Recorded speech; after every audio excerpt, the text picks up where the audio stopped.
They were told they couldn't do it, that they should hang up their dreams, stick to the sidelines, stay safe. Yet in the face of adversity, some individuals rise, forging paths where others see dead ends. Welcome to Redefining Impossible, the podcast, where we celebrate the resilience and ambition of elite athletes with hemophilia. We pull back the curtain to give you the raw, real, and untold stories, showcasing not only their athletic prowess, but also their indomitable spirit. Today, we shine a spotlight on someone exceptional, not an athlete, but an individual whose work deeply resonates with their aspirations. Hemophilia severity is determined by factor activity levels, a measurement of how much factor you have in your blood at the time of diagnosis. The more factor you have in your body over time, the better your bleed protection is, which is why many people with hemophilia choose to treat prophylactically. Your doctor can perform measurements to evaluate the factor activity levels in your blood. Learn more about the importance of factor activity levels by talking to your doctor and visiting levelsmatter.com.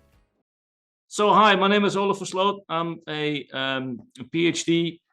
I've got a PhD deserved earlier this year with a study on sports participation and sports injuries in people with hemophilia, which I think was a great topic to look at because it was a real clinical question and we tried to answer, and I think we got quite some way. And at the moment, I'm a university teacher and course coordinator in physiotherapy in Utrecht in the Netherlands. The world of sports for those with hemophilia has transformed over the years. Historically, it was completely forbidden. They couldn't even look at the ball without being bullied by their doctors. And slowly but surely, from the early 80s, we saw a shift where the hematologist would allow swimming and walking and maybe cycling if he was very progressive. But then when the prophylactic treatment regimens came into place, that's when people noticed that they were getting healthier and that they were having less bleeds and they were more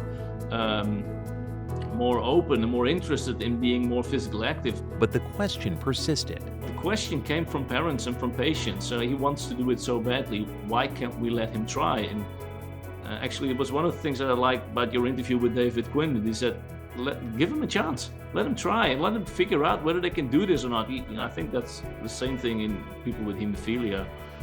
And within the real performance side, we had a professional cyclist with severe hemophilia A. And that was unthinkable until, I think 12 years ago, that was absolutely unthinkable. And he did quite well over the past few years, with winning some stages in the Giro and winning, the Great Britain Time Trial champion. So that's something we've seen. But while stories emerge, safety remains paramount. Concerning the bleeds, your first, last, and only line of defense are your prophylactic levels in your blood at the time of injury. And that's something we showed in my thesis, that as long as it's over 10%, you're good. Then bleeding risk drops by at least 50% compared to very low levels. So as long as you take your prophylactic medication within 12 hours of your sporting activity, you should be fine. And while physical boundaries are being pushed, psychological challenges persist. The biggest challenge is to get those not active become active. And again, that's exactly the same in the general population. There's also about 2/3, 60, 70%, somewhere in between, that are regularly active, and to get that last 30% to become active. And I think one of the strategies that my coworkers have been using was motivational interviewing. And then mainly from a perspective from the patient, what do you want to achieve? I'm not going to tell you have to ride your bike 3 times a day or take the stairs instead of the elevator. No, what do you want to achieve and how are you going to make that? And that worked quite well in a lot of people. As we move forward, the horizon for athletes with hemophilia looks promising. We've got the Hemlibra, which was introduced, which is long-acting subcutaneous medication, which could change a lot. And obviously, there's gene therapy coming up. So especially in hemophilia B, there's been some quite successful trials. And it's really a question on how will that develop and what will it mean for athletic performance. As we near the end of today's segment, let's reflect on what we've journeyed through. We've delved deep into the transformation of perspectives and the evolving landscape of sports for those with hemophilia, from times of caution and restriction to now, when we see them conquering athletic feats once thought impossible. I think it's very important to realize that everything I say only applies to those on prophylactic treatment.